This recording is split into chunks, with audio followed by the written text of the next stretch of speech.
गोविंदा वेगवेगळ्या थर रचताना दिसत आहेत। ठाण्यातलं आनंद चॅरिटेबल ट्रस्ट आहे दहीहंडी मंडळ आपण पाहतोय, इथे गोविंदा थर रचतात। राजन विचारे यांचं हे मंडळ 6वा थर इथे उभा केलेला गेलेला आपण पाहतोय। व्यवस्थित उभा राहिला आहे, त्याने चांगली सलामी दिलेली आहे आणि अर्थातच त्याने हवेत झेप घेतलेली आहे।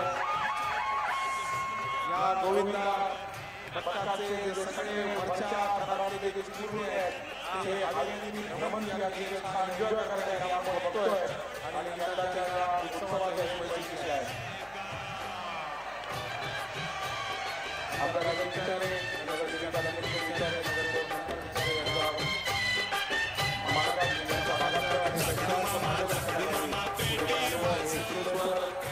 पुन्हा एकदा संघर्ष प्रतिष्ठानच्या दहीहंडी मंडळामध्ये जाऊयात। इथे जय जवाननी थर रचायला सुरुवात केलेली आहे। जय जवान हे विश्वविक्रमी गोविंदा पथक गेल्या वेळेस त्यांनी 9 थर रचलेले होते। यंदा 10 थर रचण्याचा त्यांचा प्रयत्न आहे। मागाशी त्यांचा प्रयत्न थोडक्यात हुकलेला होता। आता बघूयात कुठल्या थरापर्यंत हे गोविंदा जाऊन पोहोचतात।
अगदी शेवटच्या थरापर्यंत पोहोचलेला हा प्रयत्न